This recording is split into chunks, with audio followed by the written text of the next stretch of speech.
U.S. diplomatic ties. When the two countries treat each other as partner and friend, seek common ground while shelving differences, and help each other succeed, our relationship would make considerable progress. But if we take each other as rival or adversary, pursue vicious competition, and seek to hurt each other, we would roil the relationship or even set it back. The world today is turbulent, plagued by conflicts. Old problems are compounded by new ones. Humanity is faced with unprecedented challenges. Major country competition should not be the underlying logic of the times. Only solidarity and cooperation can help humanity overcome current difficulties. In an age of flourishing sci-tech revolution,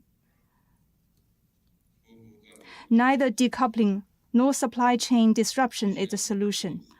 Only mutually beneficial cooperation can lead to common development. Small yard, high fences is not what a major country should pursue. Only openness and sharing can improve the well-being of humanity. As two major countries, China and the United States should bear in mind the interest of the whole world and inject more certainty and positive energy into the turbulent world.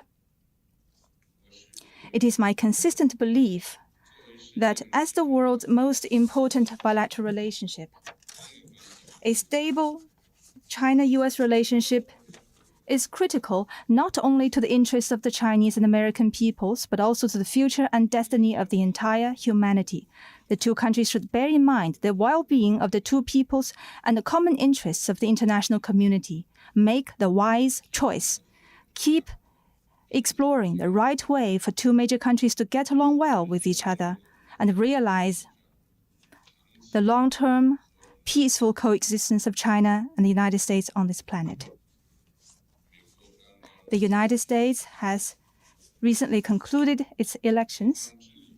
China's goal of a stable, healthy, and sustainable China-US relationship remains unchanged.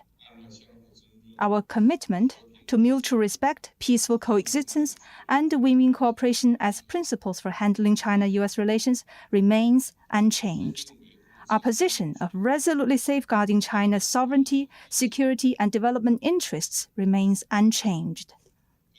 Our desire to carry forward the traditional friendship between the Chinese and American peoples remains unchanged.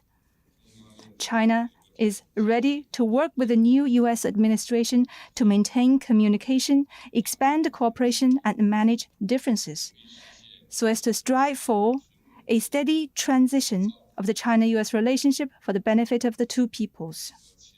I look forward to an in-depth exchange of views with you on China-US relations and on issues of mutual interest. Thank you. Thank you very much, Mr. President. It's good to see you and to see all of you again. You know, 1 year ago, we met in the Woodside Summit in San Francisco, and I'm very proud of the progress we both made together. Our military communication at multiple levels, our leaders are now regularly talking to one another on a regular basis. On AI, we have brought together our nation's experts together to discuss risks and safety. Our counter-narcotics, on that issue, we resumed cooperation, and I want to note, in my country, Mr. President, overdose deaths are coming down for the first time in 5 years. We have a lot to discuss, but let me close with this. For over a decade, you and I have spent many hours together, both here and in China and in between. And, you know, I think we spent a long time dealing with these issues. Let me close with this. I think I once had to count up the number of hours you and I spent alone together. I remember being on the Tibetan Plateau with you, and I remember being in Beijing, I remember all over the world. And both first as vice president, then as president. We haven't always agreed, but our conversations have always been candid and always been frank. We have never kidded one another. We've been level with one another. I think that's vital. These conversations prevent miscalculations, and they ensure the competition between our two countries will not veer into conflict. Be competition, not conflict. That's our responsibility to our people, and as you indicated, to the people around the world. We are the most important alliance or most important relationship in the entire world. And how we get along together is going to impact the rest of the world. And so, our two countries cannot let any of this competition veer into conflict. And as I said, that's our responsibility. And over the last 4 years, I think we've proven it's possible to have this relationship. And so, Mr. President, I'm anxious to get our meeting started and discuss the issues we have remaining. Thank you.